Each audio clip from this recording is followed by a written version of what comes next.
3 tahun sebelum kemunculan Dajjal akan terjadi pacaklik yang sangat hebat dan kefakiran serta kemiskinan yang merata. Kata Nabi SAW, 3 sanawat syidah qabla khurujid Dajjal, 3 tahun akan terjadi pacaklik yang luar biasa sebelum munculnya Dajjal. Fihal qahtu wal faqr, akan tersebar musibah yang sangat besar dari kekeringan dan kefakiran. Yusibun nas fiha ju'un syadid, manusia akan merasakan rasa lapar yang luar biasa. Apa penyebabnya? Ya'murullahu as-samaa'a as-sanatal ula antah bisa thulutha matariha, karena Allah subhanahu wa ta'ala memerintahkan langit, dan langit sudah berhak untuk taat kepada perintah Allah, maka langit pun diperintah Allah untuk menahan hujannya selama atau sebanyak 2/3 langit. Wa ya'murul arda an tahbitha thulutha nabatiha, bahkan bukan hanya langit Allah perintahkan untuk tidak turunkan hujan, tapi bumi pun Allah perintahkan wa huqqalaha an tuti', sudah berhak bumi mentaati perintah Allah, maka Allah tahan di bumi 1/3-nya tidak ada tumbuh-tumbuhan sama sekali. Kering, kelontang, gersang, gundul, tidak ada satu rumput pun yang hidup. Tsumma ya'muru as-sama' fi sanati tsaniyah, kemudian Allah perintahkan pada tahun kedua, fatahbisu thulutsai matariha wa ya'murul arda fatahbisa thulutsai nabatiha, maka Allah perintahkan pada tahun kedua 2/3 langit dilarang menurunkan hujannya, dan 2/3 bumi dilarang untuk menumbuhkan satu tumbuhan sekalipun. Tsumma ya'muru as-sama' fi sanati tsalitsah fatahbisu mataraha kullaha fala taqturu qitratan wa ya'muru al-ardha fatahbis nabataha kullaha fala tumbit hadara fala yabqa dhatu dhilfin illa halak illa masyaallah. Maka tahun ketiga, kata Rasul, Allah perintahkan langit untuk menahan, untuk tidak ada hujan satu tetes pun, satu langit. Dan Allah subhanahu wa ta'ala perintahkan bumi agar jangan menumbuhkan satu tumbuhan pun, satu bumi. Kata Nabi SAW, fala yabqa dhatu dhilfin illa halak, tidak ada satupun hewan-hewan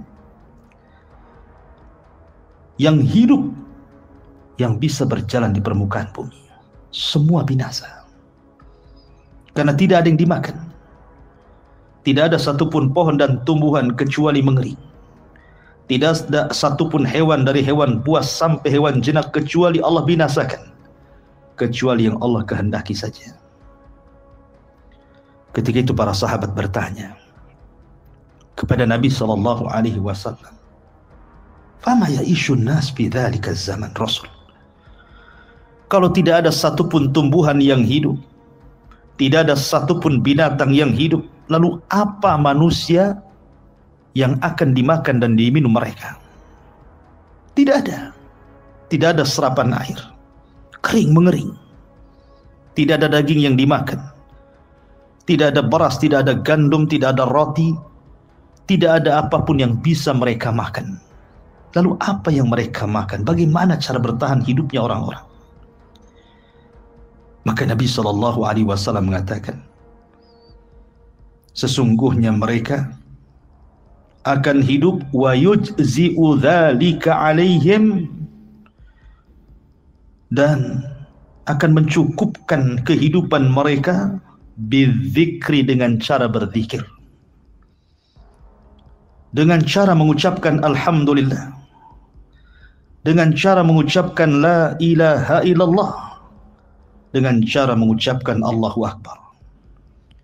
Maka itulah sebagai ganti makanan mereka. Apabila mereka lapar, mereka mengucapkan Alhamdulillah, mereka kenyang. Apabila mereka lapar, mereka tinggal mengucapkan Allahu Akbar, tiba-tiba kenyang.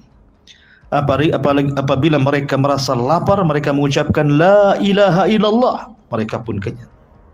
Atas kuasa Allah subhanahu wa ta'ala. Bersyukurlah orang-orang yang mendawamkan zikir. Karena di akhir zaman, Islam tinggal namanya. Al-Quran tidak ada tulisannya dan tidak ada hafalannya. Al-Quran akan diangkat satu malam, sehingga tidak ada mushaf kecuali kosong, tidak ada hafalan, tidak ada kecuali hilang. Dan ucapan yang ada hanya kalimat La ilaha illallah. Itu pun diucapkan oleh orang-orang tua mereka. Itu pun mereka mendengar bapak-bapak mereka mengucapkan kalimat itu, mereka pun ikut mengucapkannya. Ma'asyiral muslimin yang dimuliakan Allah subhanahu wa ta'ala. Nah, setelah 3 tahun yang luar biasa musibah yang Allah timpakan dari pacaklik yang hebat, kelaparan yang merata, disinilah Allah subhanahu wa ta'ala munculkan Dajjal. Karena di antara fitnah Dajjal, Allah berikan sedikit rububiyah kepada Dajjal untuk memfitnah manusia. Di antaranya Dajjal akan memerintahkan langit, hujan kamu. Fatumtir sama, maka langit pun hujan. Kemudian Dajjal akan memerintahkan bumi yang gersang kering kelontang, tumbuh engkau, maka akan tumbuh tumbuhan dari bumi. Maka ketika Dajjal sampai di sebuah tempat yang merebak kelaparan, kefakiran, kemiskinan, dan gersangnya bumi serta hewan-hewan yang sudah hancur dan binasa, maka Dajjal akan menawarkan kepada mereka, bagaimana kalau seandainya kuperintahkan langit untuk hujan, dia hujan, kuperintahkan bumi ku tumbuh, dia tumbuh, kuperintahkan hewan-hewan yang sudah mati kuhidupkan dan akan semakin gemuk, dan kau bisa melihatnya. Syaratnya satu, sembah aku. Maka apabila tempat tersebut kemudian menjadi budaknya Dajjal, hamba Dajjal, maka betul-betul Dajjal akan menghujani mereka. Merintahkan langit untuk hujan, maka hujan. Merintahkan bumi untuk tumbuh, maka tumbuh. Merintahkan hewan yang mati untuk hidup kembali, maka hidup kembali. Sekali lagi, ini bukan Dajjal yang melakukannya, tetap Allah subhanahu wa ta'ala. Tetapi Allah hanya ingin memberikan fitnah kepada manusia dengan memberikan sedikit rububiyahnya. Masyarakat muslimin yang dimuliakan Allah subhanahu wa ta'ala, maka banyak orang-orang yang mengikuti Dajjal. Tapi sebaliknya, kalau dia melintasi sebuah daerah, disuruh untuk menyembah kemudian malah mendustakannya, disuruh beriman malah mengkufurinya, maka daerah tersebut akan tetap seperti itu. Tidak ada hujan yang menimpa mereka, tidak ada tumbuhan yang hidup di negeri mereka, tidak ada hewan yang hidup dan juga bertahan untuk hidup di negeri mereka.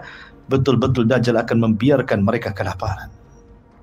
Tapi karena mereka beriman, mereka bisa bertahan dengan subhanallah, alhamdulillah, wala ilaha illallah, Allahu akbar. Ma'asyiral muslimin yang dimuliakan Allah subhanahu wa ta'ala. Bahkan Dajjal akan datang menemui manusia, kemudian mengatakan, ara'aita in ba'athtu ibilaka dhakhaman duru'aha idhaman. Bagaimana kalau seandainya aku bangkitkan kepada kalian unta-unta yang sudah mati